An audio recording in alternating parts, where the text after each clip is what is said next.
मला ग्रीटिंग दिलं आणि त्याच्यात लिहिलेलं की if you like me turn back. Me greeting घेतलं आणि जे निघून गेले. That was the only day I cried. खूप रडले मी. माझी मैत्रीण होती, रवी होता, भाऊ होता, भयंकर रडले. सगळ्यांना दोष पण दिले. ते आपलं पहिलं रिॲक्शन माझ्याच बाबतीत का ह्याच्याच बाबतीत का त्याच्याच बाबतीत. आणि रात्री 1:30 वाजता मी उभे राहिले आणि म्हटलं की बस now this is a war. जर स्टिंगरेनी जर त्याला स्टिंग केलं असतं तर ॲज अ मदर की मला पहिलं जे सुचलं की मी माझ्या मुलाला वॉर्न केलं पाहिजे. मग मी त्याला एक दिवस विचारलं व्हॉट्स गोईंग ऑन. तर मला सिनेमा करायचा. मग मी आय वॉज टोटली शॉक. नमस्कार. आपली सोशल वाहिनी अर्थात असोवा प्रस्तुत बिहाइंड द सक्सेस सीझन 3च्या दुसऱ्या एपिसोडमध्ये तुमच्या सगळ्यांचं खूप मनापासून स्वागत. आई बाबा आणि साई बाबा शपथ, आजच्या ज्या आपल्या पाहुण्या आहेत ना, नया नाही आहे वह. आणि मी खरंच टाइमपास नाही करते, कारण की मी टाइमपास का करू, तो ऑलरेडी रवी जाधव यांनी करून ठेवलाय. तो टाइमपास, न्यूड, बालगंधर्व, नटरंग अशा सिनेमांचे दिग्दर्शक म्हणून रवी जाधव आपल्या सगळ्यांनाच माहिती. पण या यशस्वी दिग्दर्शकामागे खंबीरपणे उभं राहणारी त्यांची प्राजू हीच आहे आज आपली गेस्ट. माझ्या पहिल्या चित्रपटाची पहिली निर्माती आणि खऱ्या अर्थाने बॉस लेडी म्हणजेच मेघना Ajit Khairnar.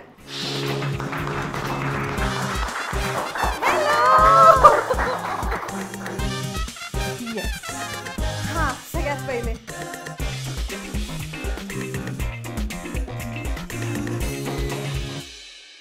Hello hello hello मेघना मॅम. माझ्यासाठी मॅमच कशा आहात? मस्त.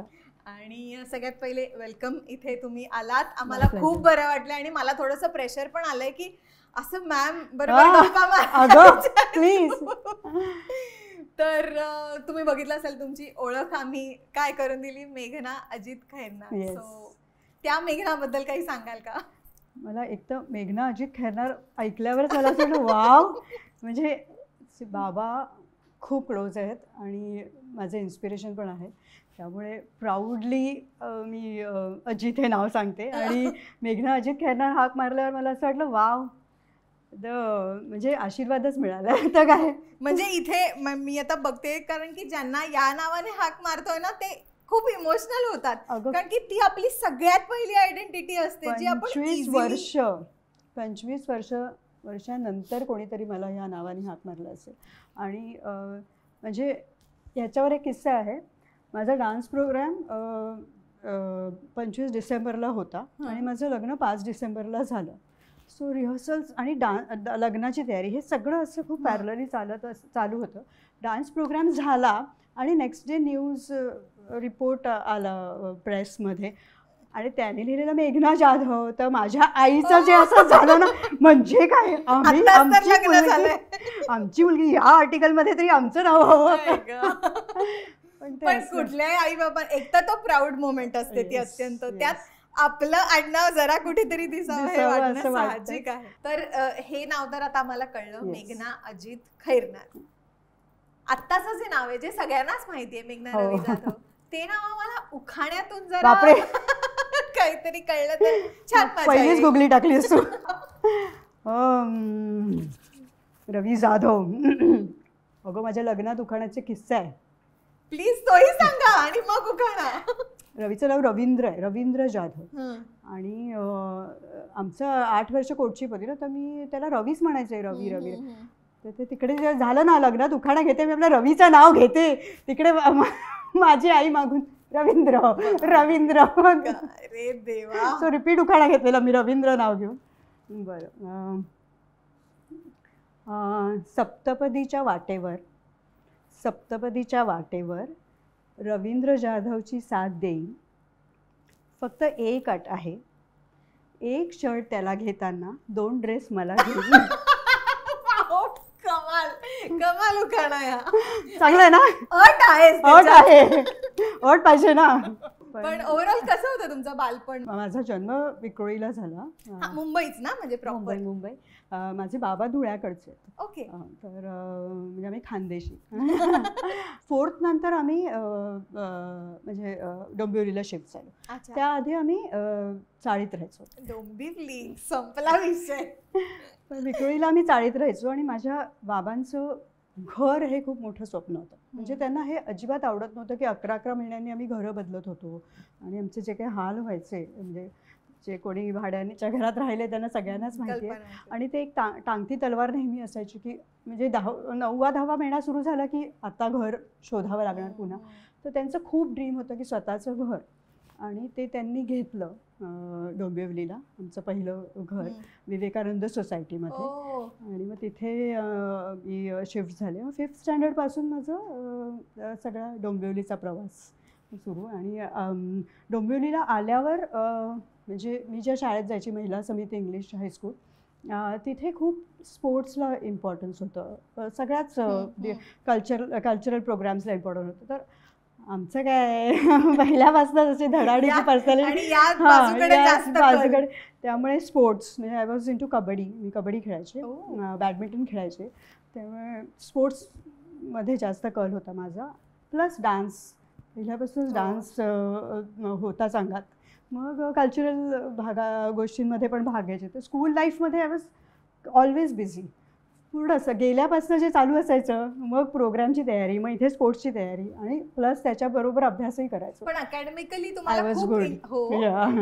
त्यावेळी आमचा जो ग्रुप होता ना, आम्ही एक 6-7 मैत्रिणी होतो. आम्हाला डॉबरमॅन गँग म्हणायचे, कारण आम्ही तेवढेच मस्तीखोर होतो. आम्ही जाऊन मुलांना मारामारी करायचो, धुवायचो, सगळं करायचो, कारण आम्ही कबड्डी खेळायचो. आणि we were the only one who were allowed to wear shorts in the school, kabaddi खेळणारी. त्यामुळे आमची अशी गँग यायची ना, ती दिसतानाच अशी डॉबरमॅन गँग नाव ठेवलेलं तिला. आणि अकॅडमिकली आम्ही सगळे टॉपर्स होतो. कोणाला कंप्लेंट करायला पण जागा नव्हती, काहीही मस्ती केली, टाइमपास करतात आणि अभ्यास करत नाही असं नाही. आणि अॅन्युअल डे आमच्यामुळे व्हायचा, कारण आमचे बेस्ट परफॉर्मन्सेस असायचे. तुम्ही कुचिपुडी डान्स? हां, मग कुचिपुडी डान्स.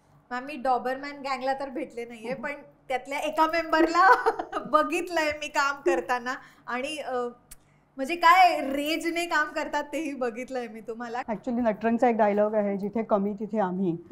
तर नटरंग झाल्यानंतर मी रवीला नेहमीच म्हणायचे, हा आपल्याबरोबर एकदम लागू आहे, मला तर अगदीच लागू आहे, की जिथे कमी तिथे, ज्या डिपार्टमेंटमध्ये काही कोणी नसेल, वीक झाला की तिथे जाऊन उभं राहायचं आणि ती कामं करायची. खरंच तुम्ही मॅमचं रूप जर पाहिलं ना सेटवर, अशक्य असतं. पहिले असं वाटतं की ही काय काय पॅशनेटली काम करतात, कुठून येते एवढी एनर्जी. कारण की एका पॉइंटला आम्ही दमायचो, सगळे दमायचे. कधी कधी रवी सर पण असायचं की थोडा ब्रेक घेऊ वगैरे, पण मॅम नाही नाही, चला चला करायचंय, चला करायचंय.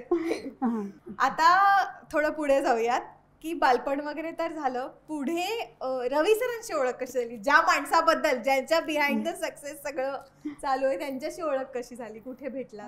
रवी माझ्या भावाचा मित्र आहे, मोनिशचा मित्र आहे. आणि मोनिशला डान्स शिकवायला म्हणून तो माझ्या घरी यायचा. रवी तेव्हा डान्स करायचा. हो. आणि इतकं कॉन्ट्रास्ट होतं ना की मी क्लासिकल करायची आणि रवी ब्रेक डान्स वगैरे असं सगळं करायचं. तर माझ्यासाठी असं म्हणजे तुच्छ असं काय काय ह्यांचे हे थिल्लरपणा सगळं. पण he was a very good dancer, खूपच छान करायचा. आणि तो मोनिशला शिकवायला म्हणून आमच्या घरी आला.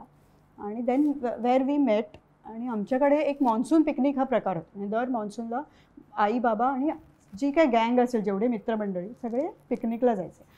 तेव्हा फर्स्ट टाइम रवी आमच्याबरोबर पिकनिकला आलेला. आणि मग तिथे त्याला असं वाटलं की हां, हीच लडकी में कुछ बात है. बारिश हो एकदम. आणि व्हॅलेंटाईन्स डे ऑफकोर्स त्या दिवशी साहेबांनी ग्रीटिंग करून आणलं. तेव्हा आम्हाला त्याची, ही वॉज जे 2nd इयरला होता वाटतं. हां.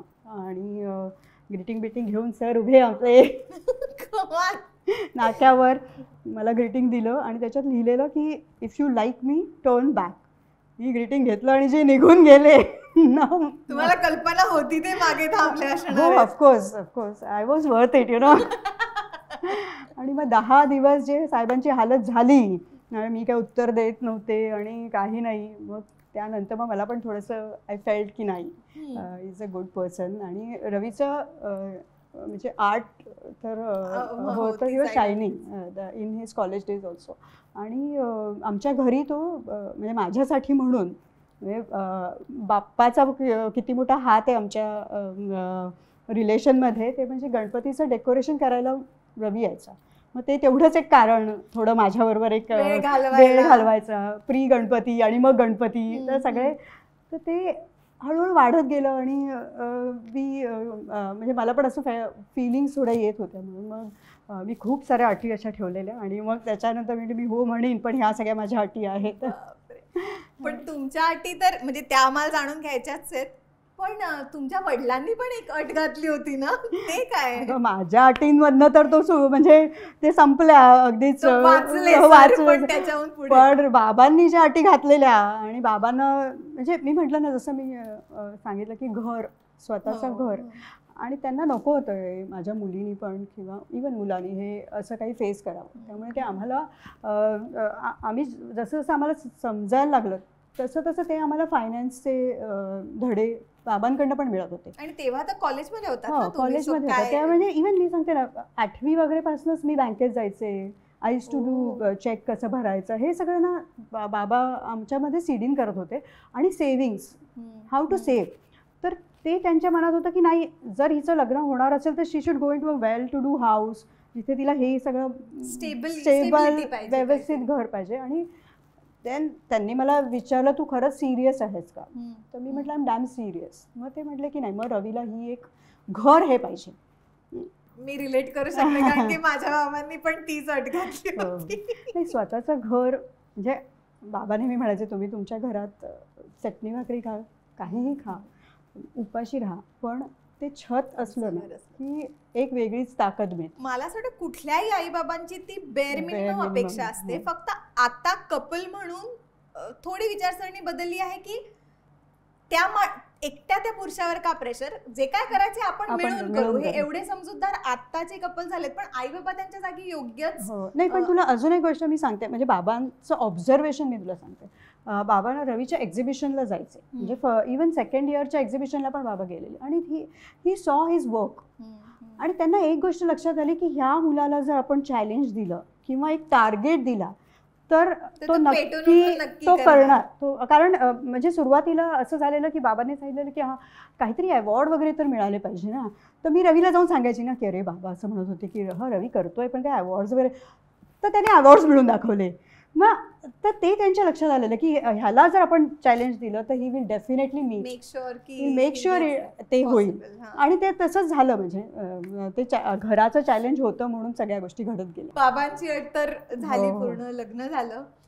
मग पुढे म्हणजे रवी सर तर he was an artist from day one. ते जे मध्येच होते त्यांना तेच करायचं होतं. सो ते खूप अस्थिर असतं, थोडं अनस्टेबल सगळंच करिअर असतं. तशा वेळेस तुमचा सपोर्ट, तुमचा आधार त्यांना कसा मिळाला? ॲक्च्युली मी CS करत होते. CS इंटर झालेलं, फायनलची माझी एक्झाम होती आणि आमचं लग्न झालं. तर लग्नानंतर फायनल करायचं असं मी ठरवलं. तर मी माझी आपली सगळी पुस्तकं घेऊन घरी आले. तर ते पुस्तकांचं असं साईज बघूनच रवी बोलला हे तू करणार नाही. तर मी म्हटलं रवी, माझे ड्रीम्स आहे, I was always on the top. तर मला असं काहीतरी एंटरप्रेनर किंवा असं CEO वगैरे असंच बनायचं आहे. तर मी म्हटले ठीक आहे, मी माझ्या कंपनीचा तुला CEO बनवतो. कशात काही नव्हतं आमचं. म्हटलं कुठली कंपनी, म्हणजे मी स्टार्ट आवर ॲड एजन्सी. तर माझ्यासाठी हे खूप वेगळं तर मग मी म्हटलं की ठीक आहे. पण त्याच्या आधी 1-1.5 वर्ष आमचे खूप हालात गेले. कारण घर घेतलेलं, मी नोकरी केली, मग मी शाळेत शिकवायचे. म्हणजे असं होतं ना त्यावेळेला की जे मिळेल ते काम, पैसे कमावण्यासाठी काहीही. मी रवी पण ओव्हर टाईम करायचा, 4 दिवस घरीच नाही यायचा. तेही जॉब करायचे. ते जॉब करायचं. ही वॉज इन FCB उल्का. तर ओव्हर टाईम केल्यावर ना 800 रुपये मिळायचे. तर ते 800 रुपयासाठी तो दिवसभर असा टंगळमंगळ करायचा आणि then he use to do night. तर म्हणजे हे दोज वर द डेज रे. आणि मग मी सकाळी एका स्कूलमध्ये शिकवायची, मग संध्याकाळी कॉम्प्युटर क्लासेस घ्यायची, लहान मुलांना शिकवायचे, मग कुठे डान्स क्लासेस घे, असं सगळं करून चालत होतं तेव्हा. And then I got pregnant. तर मी रवीला म्हटलं की म्हणजे आता हे पॉसिबल नाही आणि मला हा फुल स्टॉप नको आहे. म्हणजे आता मी प्रेग्नंट झाले तर आता मी घरी बसणार असं मी नाहीच करू शकत, मी वेडी होईल. मग तो बोलला की let's start our agency, you study media. तर मी त्या प्रेग्नन्सीच्या 9 मंथ्समध्ये मीडिया, मार्केटिंग ह्या सगळ्याचा स्टडी केला. माझे कॉन्टॅक्ट्स ग्रो केले, लोकांशी बोलायला लागले. तर we use to do creative. तर तो बोलला की सी स्टडी कर, आपण पिच करू, जर वर्कआउट झालं तर आणि तुम्हाला प्रोडक्शन किंवा काही तेव्हा काहीच नव्हतं अगं. काही फिल्म तर म्हणजे फिल्म जाऊन बघायची फर्स्ट डे लास्ट शो हा आमचा टार्गेट होता. Every weekend 1 film. त्याच्या पलीकडे काही नव्हतं. सो वी स्टार्टेड दिस. मग तो आणि माझी डिलिव्हरी झाली आणि 6 महिन्यानंतर मी पेठांना पिच केलं आणि इट वॉज लाईक की they said it is brilliant, let start. आणि तेव्हापासून ते सुरू झालं. आणि मग देन केम बरीच वर्ष आम्ही ॲडव्हर्टायझिंगमध्येच होतो. काहीही आमचा संबंध नव्हता फिल्म्सशी. But Ravi was back of his mind ना. तो माणूस इतका क्रिएटिव्ह आणि त्याचं व्हिजन इतकं पुढचं सगळं करायचं पण असतं. म्हणजे आता मी जेवढं त्यांच्यावर वेळ घालवला आणि is brilliant in everything. He is brilliant in everything. आणि मेन म्हणजे व्हिजन, इतकं पुढचं व्हिजन आहे ना. तर त्याला आम्ही झी गौरव पुरस्कारला गेलेलो तेव्हा आम्ही खूप मागे होतो एकदम, because my client was sponsor. तर मग आम्ही असंच ते सगळं अरेंजमेंट वगैरे करून, आणि रवी झीचं काम करायचं उल्कामध्ये. तर आम्ही ते पुरस्कारला गेलो आणि आम्हाला असं वाटलं की काय चाललंय मराठी सिनेमाचं, म्हणजे का आपल्याला एवढं प्रेस्टिज नाही मिळत आहे, बिझनेस नाही मिळत आहे. सो ते त्याच्या माइंडमध्ये सुरू झालं कुठेतरी की नाही, something has to be done, काहीतरी चुकतंय गणित. आणि मग म्हणजे 3 वर्ष नटरंगचं प्रोसेसला लागले. तर तेव्हा मी बघत होतो ऑफिसमध्ये यायचा, कादंबरी वाचतोय, काहीतरी रिसर्च करतोय. शेअर नव्हतं केलं का? नाही तर वाचन चालू होतं. खूप वेळ, म्हणजे तासन तास काहीतरी रिसर्च चालू होतं आणि मला काही कळतच नव्हतं याचं काय आहे ना, घरात लक्ष आहे ना कशात, आणि काम पण चालू होतं भयंकर. मग मी त्याला एक दिवस विचारलं व्हॉट्स गोईंग ऑन. तर तो बोला मला सिनेमा करायचा. मग मी आय वॉज टोटली शॉक. म्हटलं अरे हे काहीतरी वेगळं आहे. आणि रवीचं मला एक माहिती होतं, खूप मनापासून बोलला ना मला करायचं तर तो करणार, आणि इज इनटू इट, त्याशिवाय तो बोलणार नाही. आणि तेव्हा छान पगार, व्यवस्थित 2 मुलं झालेली, नवीन घर आम्ही अजून एक घेतलेलं. हे सगळं चालू असताना तो बोलला की नाही, मला ह्याच्यात ऑफिसमध्ये मला काही जमत नाही आहे, मला नोकरी सोडायची आणि करायचं. तुम्ही रवीला फक्त एवढंच, म्हणजे त्या रात्री मी त्याला एकदाच फक्त विचारलं, रवी यू आर कॉन्फिडंट, तू मला हे एवढे आकडे, म्हणजे माझं सगळं आकड्यात चालायचं, आय वॉज फ्रॉम फायनान्स. तर म्हटलं एवढा आकडा तू मला आणून देशील ह्याची तू मला गॅरंटी दे, मग तू कर जे करायचं ते. तो बोला तुम्हाला वर्ष दे, आणि नोकरी सोडूनच करावं लागणार. तो बोला तुम्हाला वर्ष दे. मी म्हटलं दिलं, तू कर. आणि देन इट वॉज, मग प्रवास तो सुरू झाला. मग आम्ही वेगळ्या लोकांना भेटत होतो, कारण आमचं फिल्मचं काहीच बॅकग्राऊंड नव्हतं, काही माहिती नव्हतं. आम्ही ॲड्स करायचो, आणि ॲड्सचं बजेट जर तू बघितलंस ना तर तिप्पट असतं फिल्मच्या बजेटचं. म्हणजे नेरोलॉग वगैरेच्या ज्या ॲड्स आहेत किंवा मोठे मोठे क्लायंट्स जे रवी हँडल करायचं, त्यांचं बजेट एवढं ह्यूज होतं की त्याच्यामध्ये आपले 2 सिनेमा बनतील. सवय पण असते ना त्या ह्याच्यात काम करायची, सवयच ना. त्या सेटअपमध्ये काम केल्यानंतर तुम्हाला एकदम 50% बजेटमध्ये काम करायचं आहे, तर ते मग कुठलं प्रोडक्शन हाऊस, हे सगळं चालू असताना रवीला म्हटलं की तुझं जे पॅशन आहे ते कोणी अंडरस्टँड नाही करू शकणार माझ्याशिवाय. सो जर तू पण शिकतोयस तर मी पण शिकते. So you handle 1 thing. कारण नटरंग हे आमचं स्कूल होतं. So we both were learning. मी प्रोडक्शन मी शिकते, and let's get in to it together. Then it started. आणि मग दिस इज सो इन्स्पायरिंग. म्हणजे काहीच बॅकग्राऊंड नसताना, काही तुम्हाला असं पण नाही की तुम्हाला आवड होती त्याची, बॅकग्राऊंड नसेल ठीक आहे गोष्ट, पण मला ही आवड आहे, मला हे शिकायचंय असं नसताना केवळ त्यांना सपोर्ट करण्यासाठी, ते सक्सेसफुल होण्यासाठी तुम्ही ते पूर्णपणे नव्याने शिकलात आणि त्याच्यात असे उतरलायत की म्हणजे बघायलाच नको. नाही, ॲक्च्युली रवीला मी म्हणजे म्हणायचं की तू ड्रीम बघ रे, तू स्वप्न बघ, आपण करूया. कारण घरापासून जे सुरू झालेलं ना तेव्हा आम्ही असं हसत म्हणायचो, आणि ते नंतर कॅरी ऑन झालं. मी त्याला म्हणजे अरे आपण ड्रीम बघूयात, मग कसं तिथपर्यंत पोचायचं ते बघू, होईल. मला माहिती आहे टाइमपासचे बरेच सीन तुमच्या रिअल लाईफ स्टोरी मधून इन्स्पायर्ड आहेत. आणि हे जे वाक्य आता तुम्ही सांगताय ते आपण फिल्म्स मध्येच बघतो की तू पण एवढा सपोर्टिव्ह, बऱ्याचदा म्हणजे इतकं वोकल नसतं, कोणीतरी सपोर्ट करायचं पण असतं, पण आपण पण बिचकत असतो ना, कधी कधी जमत नाही. पण एक गोष्ट मी म्हणजे सगळ्यांनाच सांगते की गिव्ह इट अ ट्राय करायला काय हरकत आहे. फार तर आपण फेल होऊ ना, मग आणि एकत्र फेल होण्यात पण तेवढीच मजा आहे ना, आणि मेहनत करायची तयारी आहे ना, मग आपण दुसरं काहीही करू शकतो. सो तर दुसरं काही करू शकतो वरून मला विचारायचंय, तुम्ही प्रोडक्शन तर केलं, शिकून केलं, सगळं ह्याच्यात उतरलात, कुठे CS आणि कुठे डान्स आणि कुठे ते पण आहे, पण हे सगळं करताना कधी ऍक्टिंग करावीशी वाटली किंवा करायची इच्छा होती किंवा कोणाची तरी इच्छा होती तुम्ही ऍक्टिंग करावी, असं काही आहे का? माझ्या बाबांना खूप वाटायचं. मी सत्यदेव दुबेंचे वर्कशॉप, सुलभाताईंचे वर्कशॉप मी खूप अटेंड करायचे कॉलेजमध्ये. कॉलेजमध्ये आम्ही करायचो पण नाटकं. आणि आईची तर फारच इच्छा होती की माझी मुलगी ही ॲक्टरच बनणार. पण मला समहाऊ हे बिहाइंड द सीन सगळं जे आहे ना, ते मला खूप चॅलेंजिंग वाटलं. मी म्हटलं ॲक्टिंग ठीक आहे का, ॲक्टिंगमध्ये काही मजा नाही आहे म्हटलं, सगळी मजा इकडे आहे. आणि आय प्रिफर्ड डुईंग दॅट. आणि डान्स, परफॉर्मिंग आर्ट होतंच, डान्स चालू होते, डान्स प्रोग्राम्स असायचेच, वर्षातनं 2-3 प्रोग्राम करायचो, त्यामुळे ती एक ते पण होताच एकीकडे चालू. पण I love organising and producing things. पण ते you are master at it, त्यामुळे म्हणजे असं रवी सर सॉरी पण मेघना मॅम खूप म्हणजे ते असे, she is like one big strong pillar beside you, असं आपण म्हणू शकतो. हे आम्ही अनुभवलंय. नाही ते त्याला पण माहिती आहे. नाही पण ते त्यांचं पान हलत नाही, पण मजा येते. म्हणजे खरंच प्रोडक्शन मध्ये यांच्या काम करणं की यांच्या बरोबर काम करणं खूप फॅमिलियर वातावरण करून टाकता तुम्ही. कोणी सगळे कुठून कुठून आलेले असतात, पण आपण एक कुटुंब म्हणून काम केलं नाही. आणि काय जितका कम्फर्ट आपण देऊ ना तेवढं म्हणजे नॉट ओनली ॲक्टर्स, सगळेच क्वालिटी देऊ शकतात. So the first thing is that we have to make everyone comfortable. बरं, हे आता ऍक्टिंग झालं, प्रोडक्शनला सगळं झालं, पण त्याच्या बरोबरीने तुम्ही स्पोर्ट्समध्ये पहिल्यापासून होताच, पण स्कुबा डायव्हिंगचं काय ते तुम्ही खूप मोठ्या लेवलपर्यंत बरंच शिकलाय आणि काय काय केलं, ते तो एक्सपिरियन्स सांगाल प्लीज? ॲक्च्युली काय झालेलं, खूप बिझी होतो आम्ही.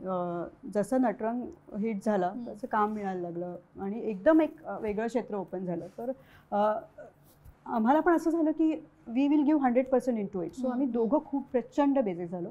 आणि यामध्ये 2 मुलं झाली होती आणि दे वर ग्रोईंग. तर माझा थोडासा मला असं वाटलं की मुलांना ना आपल्या लहानपणापेक्षा ते जेव्हा असे 13-14 वर्षाचे होतात ना, तेव्हा पॅरेंट्सची जास्त गरज लागते.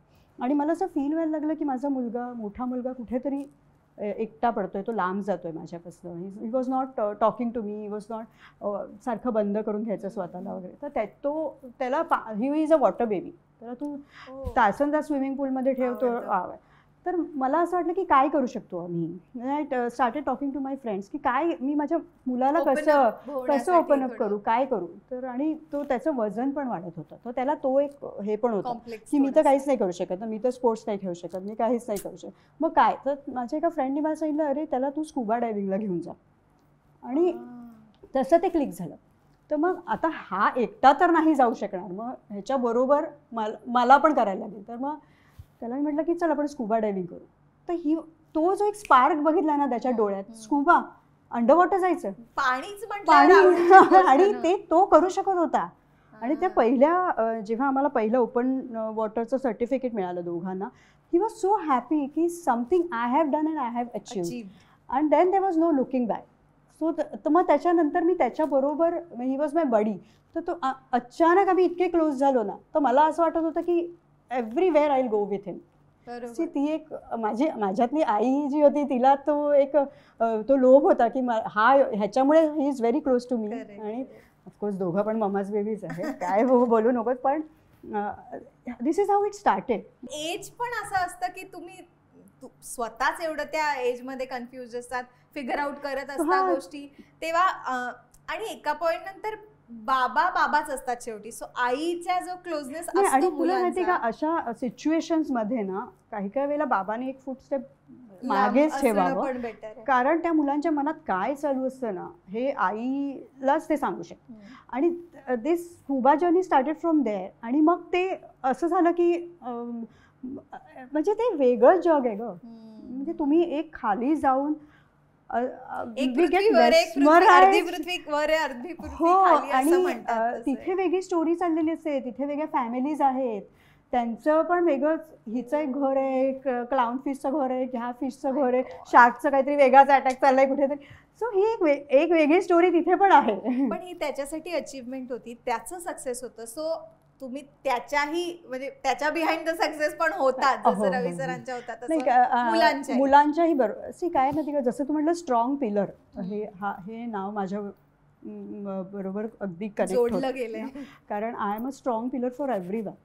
म्हणजे नॉट ओन्ली म्हणजे माझी मुलं, रवी असंच नाही आहे, माझे सासरचे सगळे, माझे माहेरचे सगळे, ह्या सगळ्यांसाठी मी एक स्ट्रॉंग पिलर आहे.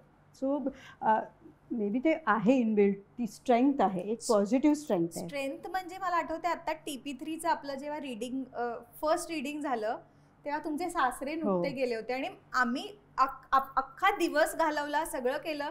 ह्यांनी सांगितलं पण नाही एकदाही सरांनी आणि मॅमने, आणि सगळं झाल्यावर त्यांनी सांगितलं आम्ही आज हे करून आलोय म्हणून मेघना मॅम लेट आलाय. So that was something, this is strength ना. म्हणजे म्हणून तर मी म्हणते की हे स्ट्रेंथ ऑफ पिलर.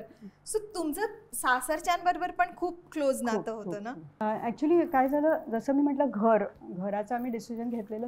जे माझ्या बाबांसाठी प्राऊडची गोष्ट होती, पण रवीच्या बाबांसाठी, कारण आम्ही वेगळं होणार लग्नानंतर, तर हे त्यांच्यासाठी इतकं पॉझिटिव्ह नव्हतं. सो तर मी त्यांना तेव्हा तेच म्हणलेलं, आम्ही जरी थोडं लांब राहत असू तरी तुम्हाला एक दिवसही असं जाणवणार नाही आहे की we are not part of the family. आणि हा शब्द मी जो त्यांना दिलेला तो मी शेवटपर्यंत पाळला. आणि नंतर असं झालं की रवी वॉज साईड ट्रॅक आणि मेघनाच होती सगळीकडे. पण येस, जी स्ट्रेंथ मी म्हणते ना, स्ट्रेंथची गरज सगळ्यांनाच असते. सो त्यांच्या फॅमिलीमध्ये पण एकदम असं एक कोणीतरी पर्सन आलं जो नाही, भाऊ आहे, 2 भाऊ आणि 1 बहीण. पण सगळे असे कोकणातली माणसं ना जरा अशी घाबरट असतात, इमोशनल असतात. सगळं काही करायचं म्हटलं की कसं होईल, काय होईल. आणि एकदम अचानक असा एक माणूस त्यांच्याकडे येऊन टपकला की जो असा हे हो जाएगा, हो कर लेते है. ते त्यामुळे मी खूप, म्हणजे सासूबाईंच्या तर खूपच क्लोज होते. आणि सासरे जेवढं मुलांकडे पण नाही ओपन व्हायचं तेवढं ते, because finance I was understanding finance. Creative बाजू जर रवी सर सांभाळत असतील तर ही बाजू सगळी तितकंच स्ट्रॉंग. त्यामुळे तो व्यवहार जो होता तो समहाऊ असा माझ्याकडे आला. मग ते त्याच्यावर डिस्कशन सगळं, मग ते डिसिजन मेकिंग हळूहळू यायला. पण आता रवी सरांनी जेव्हापासून फिल्म्स वगैरे तुम्ही सुरू केलं, मग हिटवर हिटच सगळं होत गेलं होतं. पण आय एम शुअर या सगळ्यामध्ये चॅलेंजेस पण खूप असतील. सो अशी काही फेज जी तुम्हाला एकत्र म्हणजे अनुभवावी लागली, इच्छा नसेल तरी, आणि ते कसं ओव्हरकम केलं? आम्ही नेहमी म्हणायचो चॅलेंजेस तर येतातच, आणि आपण कुठल्याही गोष्टीचं आव आणू शकतो पण पैशाचा आव आणता येत नाही. सो आणि फायनान्स हे माझ्याकडे असल्यामुळे माझं फक्त एक काम असायचं की ते स्ट्रेस रवीवर मी किती कमी पास ऑन करू शकते. तर खूप म्हणजे नटरंगपासूनच अगदी, कोल्हापूरला आम्ही शूट करत होतो आणि पैसे संपलेले, पुढचे रीळ आणायचे पण पैसे नव्हते. अशा कंडिशनमध्ये तिथे बसून मॅनेज करून इकडे पैसे ट्रान्सफर करणं वगैरे हे सगळं केलं. म्हणजे आणि बाय गॉड्स ग्रेसनं मी तुला सांगते, माझे बाबा तेव्हा आमच्याबरोबर काम करायचे आणि ते ही वॉज व्हेरी हे तर त्यांना सगळे व्यवहार माहिती असल्यामुळे ना ते इथे मुंबईमध्ये ते सगळं सांभाळत होते. आणि आम्ही तिकडनं प्लस आपण चांगले असतो ना तर माणसं पण चांगली मिळतात.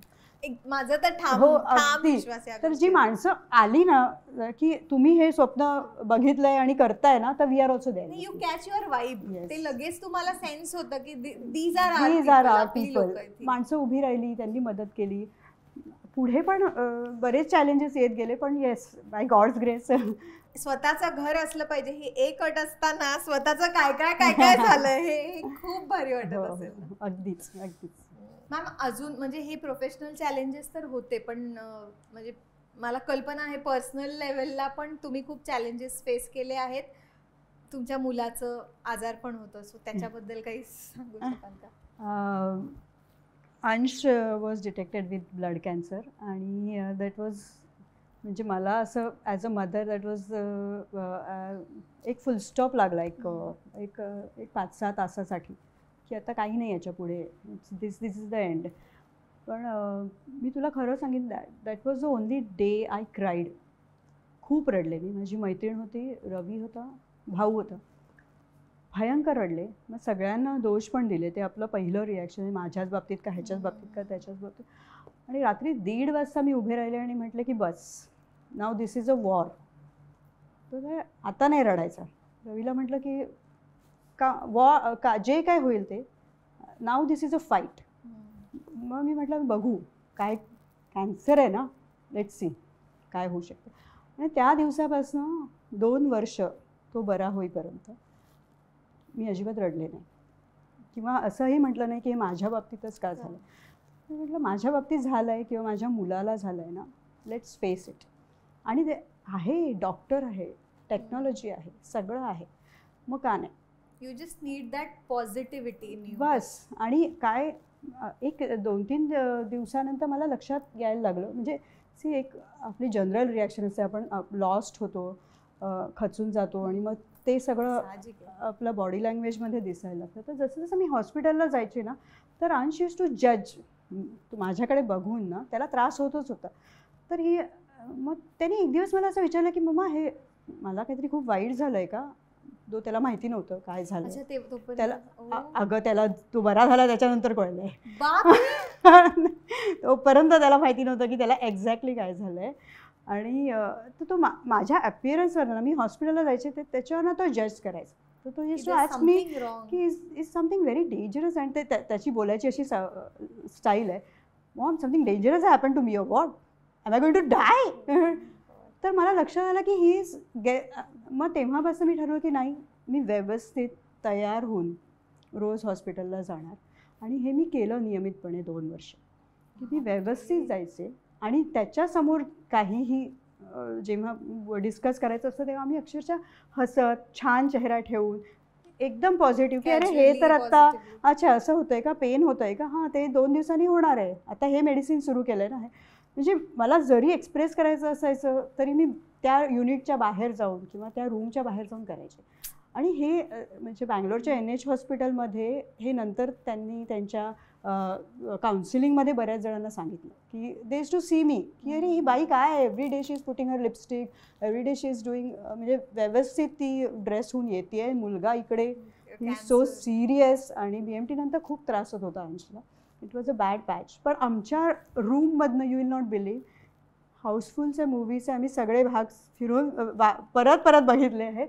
नाचण्याचा आवाज, हसण्याचा आवाज, असे सगळे आवाज यायचे. आणि that was a inspiration to others also. म्हणजे काही काही वेळेला बाकीच्या युनिटमधल्या बायका पण आया ज्या थकून जायच्या, त्रास सगळ्यांनाच होता, त्या पण यायच्या, नर्सेस यायच्या, येऊन बसून बघायच्या आमच्याबरोबर आयपॅडवर मूवी.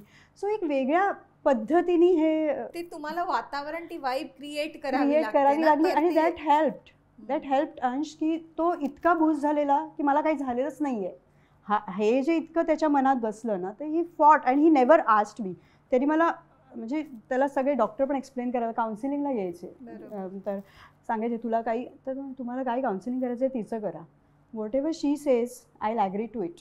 आणि हे त्या मुलांनी अगदी ट्रस्ट, आणि तो ट्रस्ट, ते परत ते स्ट्रेंथ जर तुमच्याकडून त्याला इतकं पॉझिटिव्ह, इतकं ऑप्टिमिझम जर तुमच्या. आणि त्याचं असं होतं की त्यांनी असं काही सांगितलं की जे मला, म्हणजे तो ज्याच्याने तो खसून जाईल, तर ते त्याला नकोच होतं. ते तिला सांगा काय ते. आणि ती मला सांगेल, मग मी I will believe whatever she says, I will believe that. कुठल्याही आई वडिलांसाठी स्वतःच्या मुलाला या वल्नरेबल स्टेजमध्ये बघणं हे प्रचंड कठीण असतं. मी त्याच्यातून गेले म्हणून. हॉस्पिटल, डॉक्टर आणि आपलं मूल, हे कॉम्बिनेशन कधीच कोणाच्या आयुष्यात नाही कठीण आहे. आणि आता 6 वर्ष झाले, ही फिट अँड फाईन,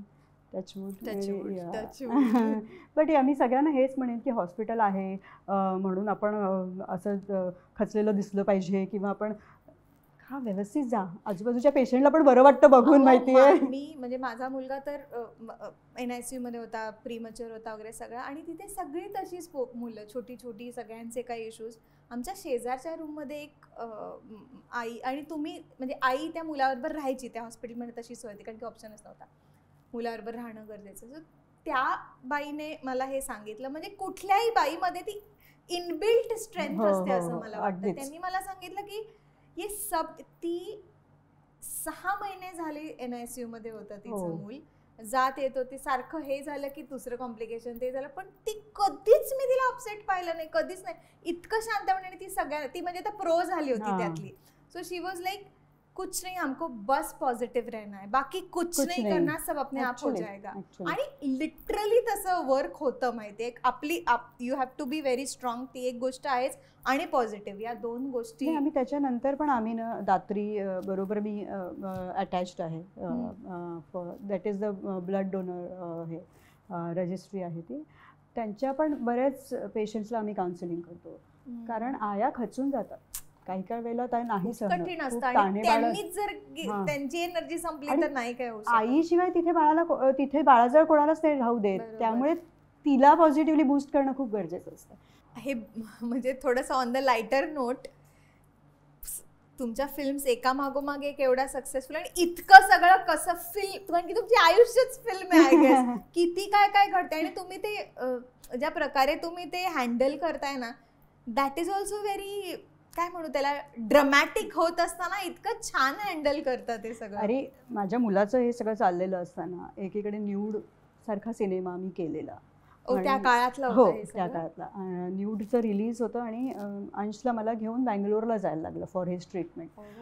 तर न्यूडच्या आधीचा जो पॅच होता ना, तो खूप प्रेशरमध्ये होतो आम्ही, कारण ह्याचं एक चालू होतं, आणि त्या फिल्मला पण खूप काही फेस करायला लागलं. So that is a different story all together. पण मग अशा वेळेला 2 जण आम्ही, म्हणजे रवीचं पण असं झालेलं की मला पण अंशजवळ राहायचंय, मला पण बँगलोरला यायचं. तर मी रवीला तेच म्हटलं, हे बघ, जसं मी नेहमी म्हणते पैशाचं सोंग करता येणार नाही, तसं अंशच्या ट्रीटमेंटला आपल्याला XYZ अमाऊंट गरजेची आहे, आणि you have to work, I have to work. Literally will not believe, मी हॉस्पिटलमधनं काम करत होते. रवी किती पण त्याची प्रचंड इच्छा असूनही त्याला मी येऊच द्यायचे नाही, कारण अगेन द क्रिएटिव्ह माइंड, ते अंशचे हाल त्याला बघवले गेले नसते फॉर शुअर, आणि ते रिॲक्ट झालं असं, आणि त्याच्याकडनं काहीच काम झालं तसं. सो त्याला आम्ही, he was in Mumbai with Atharva, आणि म्हणजे तुला मी एक गोष्ट सांगते, म्हणजे असं नाही म्हणते, पण स्ट्रेंथची, म्हणजे काही वेळेला तर Atharva use to take care of Ravi, कारण तो त्याला अरे खूप मेडिकल खूप आहेड आहे, everything will everything good only will happen with Ansh. So हे म्हणजे फॅमिली बॉन्ड जो असतो, कॉम्बिनेशन तुमचं बघताना हे खूप म्हणजे प्रकर्षाने जाणवतं की रवी सर ते खूप इमोशनल आहेत, ते खूप इथूनच विचार करतात, आणि तुम्ही इथून म्हणजे your combination of both actually. Ideally त्या सिच्युएशन मध्ये जसं वागायला पाहिजे ते तुम्ही खूप स्ट्रॉंगली. त्याच्या आई वडिलांचं म्हणजे आई आजारी होती, बाबा गेले, रवीला आम्ही थोडंसं मागेच ठेवतो, म्हणजे सगळ्या फॅमिलीला माहिती आहे, कारण तो प्रचंड इमोशनल आहे, त्याला खचून चालणारही नाही. तो पण थोडासा मागे राहतो, त्याला माहिती आहे, त्याला सहनच होत नाही. कधी इंजेक्शन पण म्हणजे वॅक्सिन असतात ते रवी कधीच नाही आलाय, अजिबात नाही, बघतच नाही त्याला. ते स्वतःला पण इंजेक्शन द्यायची वेळ आली तर एवढे हाल होतात ना त्याचे, 2 माणसं घेऊन जातो बरोबर. पण आता या सगळ्यामध्ये आपण असं म्हणू, रवी सरांसाठी तुम्ही तुमचं आयुष्य मोल्ड केलं एका विशिष्ट प्रकारे. पण समजा गिव्हन अ चॉईस किंवा in which ever situation possible त्यावेळेस हे जर असतं, तर तुम्ही काय कसं बघितलं असतं तुमचं आयुष्य? आत्ता मेघना मॅम कशा असतात, काय असत्या, इफ नॉट प्रोडक्शन आणि हे सगळं? माझे बाबा वॉज इन SBI, तर त्यांना कायमच असं वाटायचं, म्हणजे माझा भाऊ कोटक महिंद्रा बँकमध्ये, सो त्यांना कायमच वाटायचं की सगळे बँक फायनान्शियल. अँड ॲक्च्युली मला RBI मधनं जॉब ऑफर होती, आणि आय रिजेक्टेड. आमच्या घरी एवढं वादळ झालेलं ना की तू वेडी झाली आहेस का. हे लग्नाआधी इव्हन HDFC मधनं मला ऑफर होती, बट आय डिडंट गो. म्हणजे कोण ट्रॅव्हल करणार VT पर्यंत, मी नाही जात. फिल्मसाठी लोन बिन किती. पण या नक्कीच काहीतरी बँक किंवा फायनान्शियल इन्स्टिट्यूटमध्ये असते. CS कम्प्लीट केलं असतं. कमाल. पण जे झालं ते चांगलं झालं. आणि त्याचीच एक दुसरी बाजू म्हणजे रवी जाधवची बायको किंवा त्यांची वाईफ, त्यांची बेटर हाफ म्हणून प्रचंड मान मिळतच असेल, पण कधी कधी त्याचं दुसरी बाजू की त्याचे कॉन्स पण असतील ना काहीतरी, जसे प्रोज तसे, तसं तुम्ही कधी काही अनुभवलंय का? मानपेक्षा ना मला प्रेमच जास्त मिळालं. म्हणजे ते रवी सरांना मान आहे, बाकी माझे सगळे आपली लोक आहेत. आम्ही सगळी जी थिल्लरबाजी करत असतो ना, म्हणजे तुला तर माहिती आहे काइंड ऑफ मस्ती वी डू. आणि नंतर पण म्हणजे फिल्म रिलीज नंतर पण सगळ्यांशी कॉन्टॅक्ट असतात, भेटलो की म्हणजे मी परत तेच म्हणते, ती क्वालिटी जी आहे ना तुमची, की तुम्ही हे आम्हाला विसरायला लावता की तुम्ही रवी सरांची बायको, आपण त्यांच्याबरोबर हँगआउट करतो हे वाटतच नाही. आणि every department, not just actors, कुठलेही कॉस्ट्युम पासून मेकअप पासून everybody is chilling with you. हे चिल हा एक झोन असतो. मी तुला सांगते ना, प्रियाला आम्ही बिकॉज तिचे काही कॉस्ट्युम्स ठरलेले होते आणि तिला मी म्हटलेलं तुला हे घालायचं तर तुला बारीक घालायला लागेल. तर बिचारीने केलं ग, ते खूप बरं ते तर. आणि तिच्यासाठी तेव्हाच सुरुवात होती नवीन, आता she is too much into fitness, पण ती सुरुवात होती. ते गाणं वगैरे, हां ते गाणं होतं. कुडाळवरनं आल्यानंतर मी, प्रिया आणि अजूनही कोणतरी होतं आमच्याबरोबर, आम्ही जी खा केलेली ना, जे मिळेल ते पेस्ट्रीज पाणीपुरी हे सगळं आम्ही पूर्ण ठाणा फिरून नुसतं खा करत होतो. कारण आय प्रॉमिस्ड हर की तू हे गाण्याचं शूट झाल्यानंतर मी तुला हवं ते खा बाबा. पण हेच कनेक्शन आहे. म्हणजे मला आठवते आपल्या टाइमपास 3च्या शूटिंगच्या वेळेस माझी IVF ची ट्रीटमेंट चालू होती. सो मी तुम्हाला ते सगळं सांगायचे की आता हे आहे, पुढचा शॉट या दिवशी आहे वगैरे.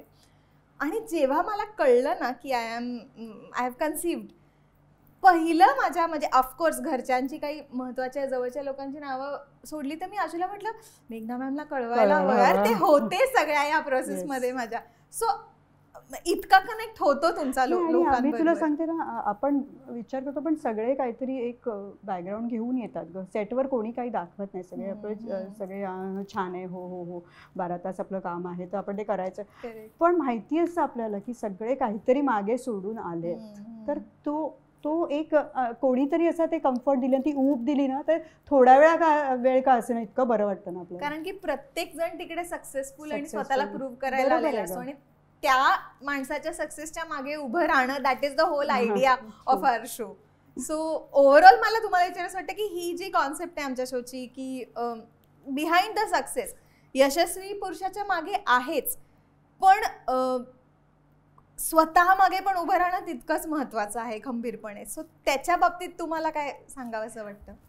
तुला मी खरं सांगू, मी तुमचे एपिसोड्स बघितले आहे आणि बिहाइंड द सक्सेस जरी नाव असलं ना तरी तुम्ही हे दाखवत आहेत की कोण पुढे उभं राहिलंय त्या यशस्वी पुरुष किंवा स्त्रीच्या बिहाइंड. तर ती लोक आहेत दोज हू आर वर्किंग. पण त्यांना कम्फर्ट देण्यासाठी ज्या बायका किंवा नॉट बायकाच नाही म्हणणार मी, सगळं द होल टीम जी लढत असते, जी मेहनत करत असते, ती फक्त त्या एका क्रिएटिव्ह माइंडला शांत ठेवण्यासाठी आणि क्रिएटिव्ह माइंडला फ्लरिश करण्यासाठी करत असते. So you are showing who is in front of all this success. आणि अजून एक खूप इंटरेस्टिंग गोष्ट मला तुमची विचारायची की तुम्ही 116 डाईव्स आत्ताच रिसेंटली कम्प्लीट केल्या आहेत, तर काय कसं? म्हणजे ॲक्च्युली डायव्हरसाठी ना 100 हा एक खूप मोठा बेंचमार्क असतो. म्हणजे 100 डाईव्ह केल्यानंतर तो सुटला, म्हणजे आता तो काही थांबणार नाही, नो लुकिंग बॅक असं. तर ते 100 डाईव्ह माझी आत्ता इंडोनेशियाला झाली रिसेंटली. हे मी टॅनिंग सगळं माझं I am flaunting it proudly की आणि 116 म्हणजे 20 डाईव्ह केल्या 6 दिवसामध्ये. So that was another challenge which we did. आणि एक काहीतरी खूप शार्क्स मध्ये वगैरे पण मालदीव्सला आम्ही केलेलं 400 नर शार्क्स होते आणि दॅट वॉज अ नाईट डाईव्ह. आणि त्याचा एक तुला किस्सा सांगते. मी आणि अथर्व, मी जसं म्हटलं आम्ही दोघं डाईव्ह करतो एकत्र. तर नाईट डाईव्ह होती. फक्त एका टॉर्चच्या उजेडात तुम्हाला सगळं दिसतं. म्हणजे जेव्हा तुम्ही असं हे करता तेव्हा तुम्हाला असं दिसतो पण एखादा शार्क असा ब्रश करून जातोय, हे करून जातो. आणि मी एका दगडाचा सपोर्ट घेऊन, करंट्स पण होते खूप, तर दगडाचा सपोर्ट घेऊन थांबलेले. माझ्या पुढे दुसऱ्या दगडाचा सपोर्ट घेऊन अथर्व होता. आणि I saw one huge stingray. तर अथर्वनी ब्लॅक सूट होता आणि काय I don't know what happen, he was very काम, एकदम शांत होता म्हणून असेल मे बी. स्टिंगरे येऊन त्याच्यावर बसला आणि मी मागे आहे, मला टॉर्चच्या प्रकाशात दिसतोय स्टिंगरे, मी स्टिंगरे बघते आणि बघते तर तो माझ्या आणि मी तेवढ्यात ब्लिंक करायला सुरू केलं त्याला वॉर्न करण्यासाठी म्हणून. ब्लिंक करायला सुरू केलं तो थोडासा हल्ल्यावर जो तो, मी म्हटलं मग मला वरती येऊन जे ओरडा पडल्या आमच्या बरोबर जे इन्स्ट्रक्टर म्हणे तू तिकडे ब्लिंक केल्यामुळे तो हल्ला, तर जर स्टिंगरेनी जर त्याला स्टिंग केलं असतं तर ॲज अ मदर मला पहिलं जे सुचलं की मी माझ्या मुलाला वॉर्न केलं पाहिजे. पण ते म्हणे तू तिथे आई नाही आहेस, तू तिथे डायव्हरच आहेस, तू डायव्हर सारखाच विचार केला पाहिजेस. You can't do such mistakes. जिथे त्यांनी जर स्टिंग केलं असतं तर इट वॉज अ ग्रेट. पण असे बरेच एक्सपिरियन्स आहेत. पण this was the one which it was a learning for me. हे सगळं तुम्ही केलं, पण बेसिक पहिले तर तुम्हाला स्विमिंगही येत नव्हतं ना, म्हणजे तिथपासून सुरुवात होती. हो हो अगदी स्विमिंग पण येत नव्हतं. पण मी तुला सांगते ना, मी माझ्या मुलांबरोबर ग्रो झाले आहे. म्हणजे ते स्विमिंग क्लासला जायचे, मग मी तिथे जायचे, मग स्विमिंग शिकले हळूहळू. मग स्कुबा करायचा विचार केल्यावर मी सिरियस स्विमिंग शिकले. पण त्याच्या आधी त्यांच्याबरोबरच जे काही होत होतं ते so I have grown with Atharva. कमाल कमाल. मेळीत आपण एक रॅपिड फायर खेळूया. सगळ्यात आवडीचा सेगमेंट असतो तो सगळ्यांचाच, कितीही कोणी अमान्य केलं तरी सगळ्यांना खूप आवडतं. तर सुरू करूया. सगळ्यात आवडती गोष्ट डान्स का प्रोडक्शन? डान्स. अजूनही करते मी डान्स. रवी सर नवरा म्हणून जास्त आवडतात का फिल्म मेकर म्हणून? नवरा म्हणून. फिल्म थोड्या दिवसांनी तुला माहिती आहे त्याचं डोकं बिरलं सांगेल आता मला नाही करायचं, आता मला हॉटेल काढायचं आहे, असं पण होईल. फेवरेट फिल्म नटरंग का टाइमपास? टाइमपास. येस. टाइमपास धमाल आहे का ते, आपलं लाईफ आहे. सगळ्यात आवडता ऍक्टर म्हणजे तुम्ही काम केलेल्यांमधलं सांगते आम्ही, अतुल कुलकर्णी का सुबोध भावे? ऐगो मारेल मग, दोघं पण मारतील मला कोणाचं. नाही अतुल. थँक्यू. खूप ऑनेस्ट तुम्ही उत्तरं दिलेली आहेत सगळी. Atul as a person also I know him very well. So म्हणजे वेगळाच आहे माणूस. आणि परत ती पहिली फिल्म होती ना, त्यामुळे ते पहिली फिल्म आहे. आणि या because see I have seen him liking and loving me also. आणि आता थोडंसं इमोशनल जर व्हायची इच्छा असेल तर एक स्पेशल गोष्ट आहे. काही लोकांना तुमच्याबद्दल काही बोलायचं. बापरे. चांगलंच बोलते का, मला काय भीती नाही. छान आहे ना.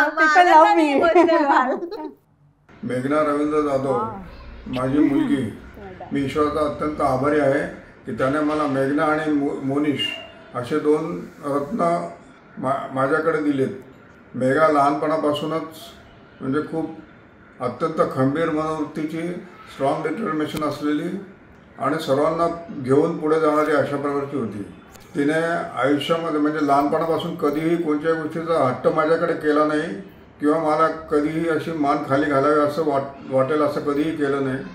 फक्त तिने एकच हट्ट माझ्याकडे केला की मला रवींद्र जाधवशी लग्न करायचं आहे. लग्नानंतर तिने स्वतःच्या म्हणजे जाधवांकडची आणि खैरनारांकडची दोन्हीकडच्या फॅमिली अशा घट्ट धरून ठेवल्या आणि सर्वांना पुढे नेण्यासाठी प्रयत्न केले. कोणताही कार्यक्रम असो काय असो, मेघा आहे की नाही याचीच फक्त चौकशी व्हायची, कारण ती आहे म्हणजे यश हे मिळणार, सक्सेस होणारच कार्यक्रमामध्ये, असं असायचं. संपूर्ण फॅमिलीमध्ये मेघा त्याच्यामध्ये लिडरशिप क्वालिटीज होत्या, त्यामुळे ती सदैव पुढे असायची. तसंच तिचे मित्रमैत्रिणी वगैरे सर्व ग्रुपमध्ये ती अत्यंत पुढे होती. तिचा कुचीपुडी डान्स अकॅडमीचा जो ग्रुप होता त्या माध्यमातून तिने स्वतःमध्ये असलेलं कलागुण जगापुढे सादर केले आणि त्या अकॅडमीलासुद्धा नावारूपाला आणलं. रवी जाधवच्या सहयोगाने तिने मराठी चित्रपटसृष्टी, TV ॲड्स अशा सर्व क्षेत्रांमध्ये स्वतःचा ठसा उमटवला आणि आपलं नाव आणि मराठी चित्रपटाची शान वाढवली. कोणत्याही प्रकारची सिनेमाची बॅकग्राऊंड नसताना या जोडप्याने स्वतःचा मार्ग निर्माण केला आणि इतरांना त्या मार्गाने पुढे नेण्यासाठी प्रेरित केलं. कुठून यांना सगळ्यांना पकडून आणलंय नाही ॲक्च्युली. पण म्हणजे खरं सांगते, मला असं कधीच बाबांकडनं काही डिमांड करायचं वगैरे हे नव्हतंच, कधीच नव्हतं. म्हणजे वी बोथ ऑफ अस, आम्ही खूप दोघंही सेल्फ मेड आहोत. आणि म्हणजे मी तुला सांगते ना, माझा बर्थडे 16 जून आणि 13 जूनला शाळा ओपन व्हायची. सो बर्थडेला काय घेतलं कोणीचं म्हणायचं तर मी आपलं युनिफॉर्म दाखवायचे आणि सांगायचे माझ्या बाबांनी मला हा नवीन फ्रॉक घेतला आहे बर्थडेसाठी. सो अँड माझ्या बाबांचं असं, माझ्या मुलीला जर कोणी काही केलं तर मुंबई जाळून टाकेल. डायरेक्ट. ते किती गोड आहेत, ते कसे मुंबई जाळतील. खूप गोड आहेत. अगं तुला मी काहीच नाही आहे, ते वेगळेच पर्सनॅलिटी आहेत माहिती आहे का. डोंबिवलीमध्ये जर तू कोणाला विचारलं रात्री 11 वाजता फिरायला निघणारं जोडपं तर ते यांचं नाव सांगतील नियमितपणे. म्हणजे मला सगळे म्हणतात तू फिटनेससाठी एकदम वेडी आहेस, ॲडिक्टेड आहेस. हे माझ्यापेक्षाही पुढचं पाऊल आहे. अजूनही ते रात्री उतरणार खाली, वॉक करून येणार. त्यांचा आई बाबा फेमस होते डोंबिवलीमध्ये रात्री चालणारे लोक. काही काही वेळेला घड्याळ पण लावायचे, हा हे 11 वाजले. सो आता पुढचा व्हिडिओ बघूयात, जे अर्थात रवी सर आहेत आणि त्यांना काही प्रश्न विचारलेत. सो त्यांना काय म्हणायचे जाणून घेऊया. अर्ध्या कशी चुकीच्या बोलला असतात 110%. मेघना मॅमच्या माहेरच्या बिल्डिंगचं नाव Swami Vivekananda society, building number 11. आणि मी सोसायटी कधी आयुष्यात विसरणार नाही, कारण मी मेघाला क्लासच्या बाहेर उभं राहायचो. क्लास सुटला की मेघा यायची, ते सोबत चालत चालत चालत आम्ही रोज क्लासपासून विवेकानंद सोसायटीपर्यंत यायचो. आणि माझा साखरपुडासुद्धा या सोसायटीच्याच एका हॉलमध्ये झाला होता. त्यामुळे मेघना मॅडमच्या माहेरच्या सोसायटीचं नाव विवेकानंद सोसायटी, बिल्डिंग नंबर 11. एकत्र पाहिलेला पहिला चित्रपट कयामत से कयामत तक. आणि त्या सिनेमातली गाणी आम्हाला अजूनही दोघांना प्रचंड आवडतात. लग्नाचा मुहूर्त किती वाजता होता? 10:45 AM. आणि लग्न झालं होतं सर्वेश हॉल, डोंबिवली पूर्व येथे. त्यांचा आवडता पदार्थ, तिला ॲक्च्युली जेवण खूप साधं आवडतं, पण तिला आवडते रसमलाई, ही तिला प्रचंड आवडते. आणि पॉपकॉर्न हे तिचे म्हणजे ऑलवेज तिची फेवरेट पदार्थ आहे तिचा. त्यामुळे पॉपकॉर्न तिला तुम्ही कधीही दिले तरी तिला खायला खूप आवडतात. त्यांचा पहिला क्लासिकल डान्स परफॉर्मन्स झाला असेल त्याची तारीख 25 डिसेंबर, कारण त्यावेळी 25 डिसेंबरला दरवर्षी त्यांच्या कुचिपुडी डान्स अकॅडमीचं गॅदरिंग व्हायचं. त्यामुळे डेफिनेटली 25 डिसेंबर. इयर मला वाटतं 91 किंवा 92. मॅम, तुम्हाला दोघांच्या आयुष्यात सिनेमा करायचा झाला तर त्याचं नाव काय असेल? आमच्या दोघांच्या आयुष्यात सिनेमा करायचा झाला तर त्याचं नाव असेल टाइमपास. कारण आम्ही दोघेही कोणतीही गोष्ट करतो ती प्रचंड सिरियसली, मेहनतीने आणि अभ्यासपूर्ण, खूप डेडिकेशनने काम करून ती गोष्ट करतो. पण ती गोष्ट करताना आम्ही स्वतः सिरियस होत नाही, आम्ही खूप टाइमपास करता करताच ती गोष्ट करतो. त्यामुळे आमचं लाईफ असंच आहे, अजूनही आम्ही लाईफमध्ये टाइमपासच करतो आहे. मॅमसाठी एखादा गोड उखाणा सोपा आहे. 1 दिवा 2 वाती, मेघना माझी जीवनसाथी. एखादा विसरता येणार नाही असा किस्सा खूप आहेत. ॲक्च्युली लग्नानंतरचे प्रचंड किस्से आहेत आणि अनेक किस्से अगदी क्लोज टू माय हार्ट आहेत. पण मला स्पेशली आठवतो जेव्हा लग्नाआधी मेघनाचे आई बाबा आणि भाऊ ते सगळे जायचे मान्सून पिकनिकला लोणावळ्याला. आणि त्यावेळी नुकतंच प्रपोज केलं होतं आणि घरच्यांना त्यांच्या कोणाला माहीत नव्हतं. त्यावेळी मी आणि मेघना म्हणजे त्या लोणावळा ते मुंबई ट्रेनच्या दरवाजात दोघे बसायचो आणि बसायचो. त्यामुळे मला ती जर्नी खूप आवडते आणि मला अजूनही त्या मोमेंट्स प्रचंड आवडतात. त्यानंतर मेघना आमच्या कॉलेजमध्ये यायची, JJमध्ये मला भेटायला. आणि ती जेव्हा कॉलेजला यायची तेव्हा मला खूप आनंद व्हायचा. आणि तेसुद्धा मोमेंट मला खूप आठवतात. ती जेव्हा कॉलेजला JJमध्ये यायची मला भेटायला. अशा असंख्य आठवणी आहेत. म्हणजे काय सांगू तुम्हाला, इतक्या पटकन त्याच्यावरती वेगळे एपिसोड होतील.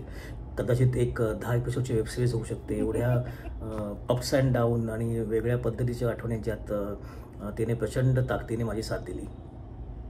मॅमविषयी थोडक्यात सांगणं डिफिकल्ट आहे, कारण ती खूप गटसी आहे. म्हणजे तिला कसलीच भीती वाटत नाही मुळात. आणि मी थोडासा इमोशनल आहे, थोडासा हळवा आहे आणि मला खूप लवकर असं इमोशनल व्हायला होतं. ती पण इमोशनल आहे, पण ती ॲक्च्युली खूप खंबीर आहे. म्हणजे जेव्हा घरी एखादा खूप डिफिकल्ट प्रसंग येतो किंवा खूप असं वातावरण असतं की आता याच्या पुढे काय करायचं, त्यावेळी ती क्विकली अडॅप्ट होते आणि ती क्विकली सांगते की लेट्स डू समथिंग एल्स आणि काही वेगळं आपण करू. मी थोडा इमोशनल असल्यामुळे मला थोडा वेळ लागतो ॲडजस्ट व्हायला, किंवा एखादी गोष्ट मनाला लागली की त्यातनं बाहेर पडायला मला वेळ लागतो. मेघना खूप खंबीर आहे आणि त्यामुळेच तिची म्हणजे ती बघा ना काय काय करते, की ती स्कुबा डायव्हिंग करते, ती मॅरेथॉन धावते, ती माउंटनला जाते, ती एरियल योगा करते, ती डान्स करते. आता ह्याच्या कम्प्लीट कॉन्ट्रास्ट मी आहे. म्हणजे ती स्कुबा डायव्हिंग करते, तिचे 120 डाईव्ह झालेत आता मला वाटतं, आणि मला स्विमिंग येत नाही अजिबात, आणि मी अजूनही एकाही डायव्हला त्याच्यासोबत गेलो नाही आहे. आणि हा आमच्यातला एकच तुम्हाला कॉन्ट्रास्ट सांगितलं, असे अनेक कॉन्ट्रास्ट. म्हणजे ती जेव्हा ही मॅरेथॉन धावत असते आणि त्याचं एक चॅलेंज असतं 21 डेजचं चॅलेंज, म्हणजे 21 दिवस सलग सातत्याने काही ठराविक किलोमीटर तुम्हाला धावावं लागतं. तर ते चॅलेंज जेव्हा ती करते त्यावेळी मी 21 दिवस न विसरता, आळसपणा न करता मिसळपाव खातो गाडीवर जाऊन. त्यामुळे आमच्या दोघांचं ते 21 डे चॅलेंज असतं. तर एवढा दोघांचा एवढा प्रचंड कॉन्ट्रास्ट असणारं आमचं कपल आहे. म्हणून मला असं वाटतं की अपोजिट अट्रॅक्ट्स असे आम्ही दोघी अजूनही सोबत आहोत. नुकतीच आमची 25वी ॲनिव्हर्सरी झाली, पण अजूनही वाटत नाही की 25th ॲनिव्हर्सरी झाली आमची. आम्हाला अजूनही वाटतं की यावेळी आपण कदाचित गेल्या आठवड्यातच भेटलो. 25 वर्ष ॲनिव्हर्सरी, त्याच्या आधीचं 8 वर्ष कोर्टशिप, म्हणजे जवळजवळ 33 इयर्स झाले आम्ही भेटून. पण 33 इयर्स वाटत नाहीत, असं वाटतं की अजून 33 दिवस पण नाही झाले. So that's it. ॲक्च्युली ती ब्रिलियंट आहे आणि ती प्रचंड स्ट्रॉंग वुमन आहे, आणि तिच्या मनात जे येतं ते नक्की करते. म्हणजे मला आठवते तिला ड्रायव्हिंग येत नव्हतं, ती ड्रायव्हिंग शिकली आणि आता शी इज अमेझिंग ड्रायव्हर, आणि ती अत्यंत लाँग ड्राईव्हला जाते. तिला स्विमिंग येत नव्हतं, ती स्विमिंग शिकली. नुसतं स्विमिंग शिकली नाही, त्याच्या पलीकडे जाऊन ती स्कुबा डायव्हिंग शिकली, आणि आज तिने जगातल्या उत्तमोत्तम स्कुबा डायव्ह डेस्टिनेशनला जाऊन डायव्ह केलेलं आहे. त्यामुळे हे अमेझिंग आहे बेसिकली. आणि जेव्हा मी सिनेमा करायचं ठरवलं, नटरंग पहिला सिनेमा, तेव्हा मला ॲक्च्युली मुळात फायनान्स म्हणा किंवा आकडे किंवा ॲग्रीमेंट्स हे मला समोर जमत नाही, की मला आवडत नाही त्या गोष्टी. मी थोडा वाहत जातो. एखादी गोष्ट मला आवडली की त्यासाठी मी काहीही करायला तयार होतो. पण मेघना असल्यामुळे ॲक्च्युली त्या गोष्टी खूप पद्धतशीरपणे होतात. तर सगळं जे काय पैसे, मनी, ॲग्रीमेंट्स, या सगळ्या गोष्टी ज्या असतात त्या सगळ्याची काळजी मेघना घेते. त्यावेळी मी निर्धास्त असतो. आणि मग पहिल्या सिनेमापासूनच तिने प्रोडक्शनची जबाबदारी घेतली. म्हणजे अख्खी फिल्मचं as a producer, I think she is one of the best producer in the industry. Marathi इंडस्ट्रीमध्ये मला वाटतं, मला अनेक जणांनी दिलेला फीडबॅक असा आहे की अथांश कम्युनिकेशन जे आमची कंपनी आहे त्यांच्यासारखं वेळेत किंवा वेळे अगोदर पेमेंट कोणच करत नाही. आणि दिस इज आय थिंक ऑल मेघना. I think she is amazing. आणि ती इवन सेटवरही सुद्धा जेव्हा जी प्रोड्युसर म्हणून असते त्यावेळी एवढी काळजी ती सगळ्या कास्ट अँड क्रूची घेते जसं कधी आमच्या फॅमिलीचीच काळजी घेते. त्यामुळे she is amazing producer, she is a amazing dancer, she is amazing human being, she is amazing scuba diver, she is amazing runner. आणि काय सांगू तुम्हाला, शी इज अमेझिंग मदर, आणि she is amazing daughter, she is amazing sister. आणि या सगळ्या गोष्टी I think me lucky आहे. म्हणजे आय एम ब्लेस्ड की माझ्यासारख्या अत्यंत आळशी, अत्यंत धांदवट मुलाच्या आयुष्यात मेघना आली, त्यामुळे थोडी शिस्त लागली असं मला वाटतं. किती सुंदर. आणि मुळात या शोचा जे काय बेसिक थॉट होता ते सगळं धरून रवी सर बोलले. आणि तुम्ही पूर्णपणे ते सगळं डिफाईन करताय हा शो जे काय आहे त्याच्याबद्दल. It was lovely, so nice, so cute. रवीचं तर आमची सोसायटी तर त्याला काय बोलू नकोस, समोरच्या कंपाऊंड वॉलवरनं उडी मारून वगैरे यायचा. त्या सोसायटीचे तर इतके किस्से आहेत ना. नंतर लोक आम्हाला बोलायला लागलेली की अरे, बिकॉज 8 years आमचं कोर्टशिप होतं. 8 वर्ष उड्या मारणं चालूच. अरे चला, किती उड्या मारणार, लग्न करा आता. पण ओव्हरऑल रवी सरांनी जे काय सांगितलं आणि जे काय तुमच्याबद्दल माहिती आहे, बघतो ऐकतो, त्याच्यावरून एवढं नक्की की यू आर अ गो गेटर. म्हणजे असं तुम्ही कोणावर अवलंबून किंवा बघू होईल नशिबात वगैरे असं नक्कीच नाहीये. हे काय येत नाहीये ते तर मी आधी करणार असं. आणि असं होतं की मला असं काय वाटतं की नाही, मला नाही कसं जमेल, मी कसं करू, मग हे तर माझं फील्डच नाहीये, हे बोलत बसण्यापेक्षा गिव्ह इट अ ट्राय ना, बघू जे होईल ते. आणि दॅट इज हो, फार द फेलियर, पण एक्झॅक्टली ऍटलिस्ट हे समाधान असतं की मी ट्राय केलं. मला असं वाटतं सक्सेसची व्याख्या काय प्रत्येकासाठी वेगळी आहे, पण तुम्ही ते अटेम्प्ट करणं इटसेल्फ इज तुम्ही सक्सेसफुल झालात. हो. आणि का नाही होणार, सी आपण असं काही अटेम्प्ट करणं म्हणजे असं काही उगाचच करायला जात नाही, पण त्याच्या मागचा अभ्यास करतो, अंडरस्टँड करून घेतो, 4 लोकांना भेटतो, सिनियर्स, जसं इवन फिल्मसाठी मला बऱ्याच आपल्या इंडस्ट्रीतल्या लोकांनी बऱ्याच जणांनी हेल्प केली. So they gave their feedbacks, they gave अरे बजेट पण दिले त्यांच्या आधीच्या फिल्म्सचे, म्हणजे अशी पण लोकं भेटली. सो प्रयत्न करायला गेलो तर माणसं पण भेटतात आणि नक्कीच होतं काय. आणि दुसरं आपण जसे असतो तशीच लोक आपल्याला भेटतात किंवा आपण तेच बघतो लोकांमध्ये. सो तुम्ही पॉझिटिव्ह राहिला, तुम्ही इतके आनंदी असाल तर लोक तुम्हाला तशीच भेटणार, ते तुम्हाला कायम आधार देत राहतील, सपोर्ट करत राहतील. सो आता रवी सरांनंतर अजून कोणाला काय बोलायचं? Ready for the surprise. हा बाईट मलाही माहिती नाही, बघूया कोण आहे. Talking about my mom, she is my best friend and she is the person I always look out to and I genuinely love her. My mom has been with me in my worst days and my best. We have been through a lot together. But right now, there is no one as close to me as my mom. I share everything with her. I tell her everything. I share my day. I share my incidents and whatever, all the fun times. I always go and share with her. My mom is a gem. She's an angel, and genuinely she cooks the most delicious food ever. There's a lot to say about my mom. I can actually write a book about it, but I feel like all I can say is that no one can replace her, and I genuinely love her way too much. And I always wish that I'll succeed one day so much that I can provide for her and my dad and my family, and I can make her proud. And she can say out loud that this is my son. Thank you so much, Mom. I love you so much. So आता तो successful व्हायचं म्हणतोय, त्याच्या सक्सेसच्या मागे तुम्ही असणारच आहातच. अरे तो म्हणजे तो जो म्हणतो ना, every time I come and tell everything to my mom. मी तुला सांगते कधी कधी मला असं म्हणजे मी काम पण करत असते, स्वयंपाक करत असते आणि एक मागे चालू असतो त्याचं, त्याच्या मित्रांचं, त्याच्या मैत्रिणींचं, सगळ्या लाईफ मला माहिती असतं. पण हे किती मुळात तुम्ही म्हणजे त्यांची आई वाटतच नाही, हा एक वेगळाच भाग, दिसायलाही नाही आणि रिलेशन तर तुमचं तसं नाहीच आहे, मैत्रीच जास्त आहे, हे माहिती आहे आम्हाला.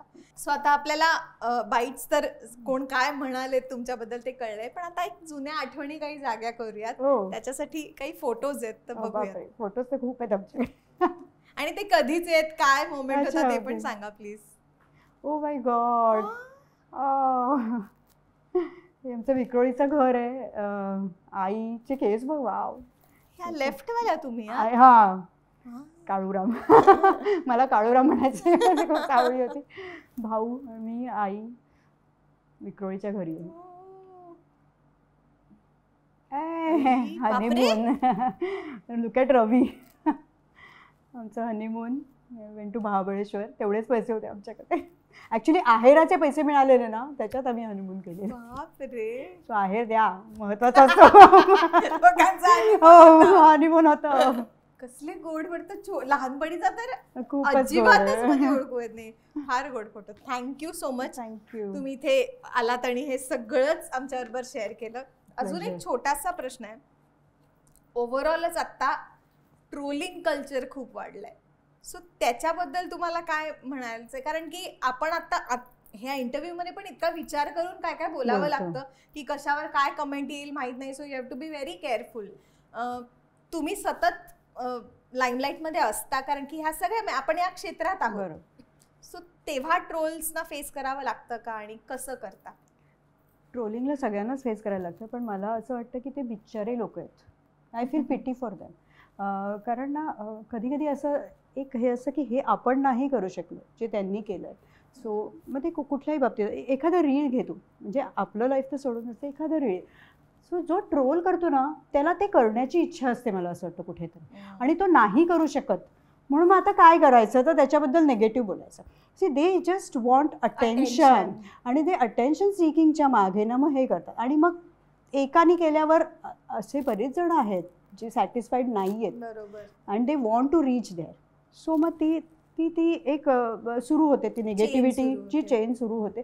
सो मला असं काय वाटतं की त्याला बाजूला सरून आपण फक्त पॉझिटिव्ह कमेंट्स वाचावे. तुम्ही त्यांनी फार कधी काही मला फरकच नाही पडत, कारण मला खरंच दया येते त्यांची.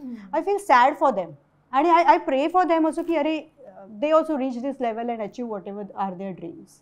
मॅम आता मी तुम्हाला एज विचारत नाही तुमचं, पण आता तुमचं जे काय एज असेल ह्या एज मधल्या मेघना मॅम त्यांच्या 20-25 मेघना खैरनार जाधव त्यांना काय सांगतील किंवा काय तिला शिकवायला आवडेल, तिच्याकडून शिकायला आवडेल? मेघना तेव्हा पण धडाडीची होती, ती आत्ता पण तशीच आहे. आणि मला असं वाटतं मी अजून माझ्या विषयीतच वावरते त्याच्या पुढे मी तेच म्हणेल की जी स्ट्रेंथ 20 वर्षापूर्वी माझ्यामध्ये होती तीच राहू देत. आणि अजून मला खूप काही करायचं आहे. मला अजून स्काय डायव्हिंग करायचं आहे. सो तुम्ही स्पोर्ट्स अँगल सांगितलेलाच आहे तुमचा, पण डान्स बद्दल आपण थोडं कमी बोललो ना. तुम्ही एवढं ट्रेंड कुचिपुडी डान्सर आहात, तर त्याच्याबद्दल काहीतरी सांगा ना. कुचिपुडी मी ॲक्च्युली रवीमुळे शिकायला सुरुवात केली. मी कथ्थक शिकत होते आणि त्यांनी मला इंट्रोड्यूस करून दिलं ह्या अकॅडमीला. आणि तो बोलला की तू हे शिक. आणि मला तेव्हापासून मी जोडले गेले कुचिपुडी डान्स अकॅडमीशी. आणि नुसतंच डान्स नाही तर organising their programmes, meeting people, वेगळे बॅकस्टेज पण मी करायचे. त्यामुळे आणि खूप वेगळे रोल्स केलेत. म्हणजे एकेका बॅलेमध्ये 1.5-2 तासाचे बॅले असायचे, त्याच्यात आम्ही 5-6 रोल्स करायचो. सो जाऊन फटाफट चेंज करून यायचं, परत यायचं. माझा एक डान्स आहे त्याच्यामध्ये मी I play 6 characters in 1 dance. So माझ्या गुरु आहेत श्रीमती विजया प्रसाद, त्यांच्या अंडर ट्रेन झाले आणि अजूनही आम्ही परफॉर्म करतो. आता जूनमध्ये आमचा एक प्रोग्राम आहे. So very happy. मी म्हणते ना, म्हणजे जसं तू आत्ता म्हटलं विषयीतल्या मेघनाला काय सांगशील की ती स्ट्रेंथ माझ्यामध्ये राहू दे, कारण मला अजून म्हणजे हे हाव आहे हे सगळं करण्याची, तर ते मी करत राहील जोपर्यंत. आता एक वेगळा एपिसोड करायला पाहिजे की काय काय काय काय काय काय तुम्ही करता ते फक्त तेवढंच, फक्त तुमच्याच बद्दल. आणि शिवाय तुम्ही म्हणताय तुम्हाला अजून खूप करायचंय ग, खूप काही बाकी आहे माहितीये का. आणि ते डेफिनेटली तुम्ही करीन आम्हाला 100% खात्री आहे. पण खरंच थँक्यू, तुम्ही इथे आलात आणि आज एवढा छान वेळ दिला, छान गप्पा मारता आल्या. बाकी नेहमी कामात आणि धावपळीतच मजा आली, मला तर खूप मजा आली. आज निवांत गप्पा मारता आल्या आणि तुमची एवढी स्ट्रॉंग बाजू लोकांना दाखवली आहे की ज्या ॲम्बिशियस स्त्रिया असतील, ज्यांना काहीतरी करू पाहायचंय, त्या नक्कीच इन्स्पायर होतील ह्याची खात्री आहे. मॅम तुम्ही आज इथे आलात त्याच्यासाठी थँक्यू. आणि ते थँक्यू व्यक्त करण्यासाठी आम्हाला तुम्हाला छानसं गिफ्ट द्यायचंय. आमचे काही गिफ्टिंग पार्टनर्स आहेत, त्यांच्याकडे तुमच्यासाठी गिफ्ट. सो हे आहे रुईसा फ्रॉम राधिका. अच्छा, लवली. बघू शकतो? Okay, wow. ओहो, हे मस्त आहे ग. मॅचिंग आहे तुम्हाला आज. See the colour. Very nice. हा असा छान गोड एक कोकणातला ब्रँड आहे बायग्या नावाचा, त्यांच्याकडून तुम्हाला गिफ्ट. हो हो, नाईस. रवीला खूप आनंद होईल. कोकणची माणसं. येस. हे नाईस. अरे वा. अच्छा, हे आहेत अगं. हे तर मालवणी म्हणींचं कॅलेंडर आहे. Oh, very interesting. Wow, nice thought. आहे, व्हेरी क्रिएटिव्ह. मस्त. थँक्यू. अजून आहे. अरे वा, I am ready. So this is Myrasa. हे परफ्यूम ब्रँड आहे. Wow, perfume is all time favourite. Lovely यार, नाईस लोगो. हे छान केलंय. मस्त. Packaging is also good. आमचं आपलं ते क्रिएटिव्ह सगळं तिकडे चाललंय, पॅकेजिंग आणि हे आणि हे गुड. आणि असो आपली सोशल वाहिनी बिहाइंड द सक्सेसच्या टीम कडून तुम्हाला एक स्पेशल गिफ्ट. हे तुम्हाला नक्की आवडेल, कारण की हे खास तुमच्यासाठीच बनवलं गेलेलं आहे. हे व्हेरी नाईस या. So cute. खूप भरून आलंय मला एकदम. सो बहिणाबाईंच्या ओळी आहेत ज्या तुमच्या पर्सनॅलिटीशी खूप मिळत्या जुळत्या वाटल्या मला, म्हणून हे तुमच्यासाठी. This is so nice. Lovely. Again thank you so much. Officially thank you, तुम्ही इथे आलात, छान गप्पा मारल्यात. नाही, पण मी तुला सांगते हा कॉन्सेप्टच खूप छान आहे. I just loved it and thank you for making me part of this. नाही, तुम्ही मगाशी म्हणजे आपण बोलत होते, आपण म्हणाल की बिहाइंड द सक्सेस हे हे कुठल्या एक म्हणजे जेंडर हा, इट इज नॉट जेंडर, कोणीही असू शकतं. हजबंड, फादर, मदर, अरे किती जण असतात आपल्या सक्सेसफुल माणसाच्या मागे एक टीम असते. मला तर कायम असं वाटतं, it's not one person or the person who does it. Without the team nothing is possible. आणि कधी कधी आपण आपल्या स्वतःच्या सक्सेसच्या मागे पण आपल्याला स्वतःच खंबीरपणे स्वतः उभं राहायलाच लागतं. तोही एक सक्सेसचीच व्याख्या आहे. This is a very nice concept. I really appreciate. आणि मी बघितलेत एपिसोड, जसं मी म्हटलं, मज्जा, खूप बरं वाटतं ऐकायला सगळ्यांचे वेगळे वेगळे अनुभव.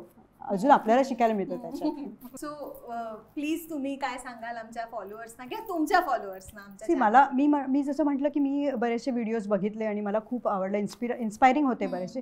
सो असेच बरेचसे इन्स्पायरिंग व्हिडिओ जर तुम्हाला बघायचे असतील तर आसोवाला फॉलो आणि सबस्क्राईब करा. आणि इन्स्टावर पण फॉलो करा. खूप मजेशीर किस्से आहेत आणि खूप मजेशीर गोष्टी बघायला मिळतील. Thank you so much ma'am. परत एकदा thank you. Thanks a lot. Yes, माझे गिफ्ट्स ते पाठवणार. कसा वाटला आजचा एपिसोड? टाइमपास होता ना? नाही, एपिसोड जरी टाइमपास असला तरी त्यांची स्टोरी नक्कीच टाइमपास नव्हती. त्यांचा प्रवास खूप इन्स्पायरिंग होता आणि आय एम शुअर तुम्ही सगळ्यांनी हा कुठेतरी थोडाफार रिलेट केलाच असेल. सो अशा आणि अजून अशा सारख्या खूप वेगवेगळ्या इन्स्पायरिंग स्टोरीज बघण्यासाठी आमचे खूप छान छान एपिसोड्स येणार आहेत. त्याच्यासाठी तुम्हाला काय करायचं आहे? एवढंच करायचं आहे की आसोवा म्हणजे आपली सोशल वाहिनी या यूट्यूब चॅनलला सबस्क्राईब करायचं आहे, लाईक करायचं आहे आणि ते सगळे व्हिडिओज छान प्रकारे शेअर करायचे आहे. पुढच्या एपिसोडमध्ये तर अजून गंमत असणार आहे, कारण की पुढच्या एपिसोडमध्ये आता नाही सांगते, पुढच्या एपिसोडमध्ये बघा आपली सोशल वाहिनी.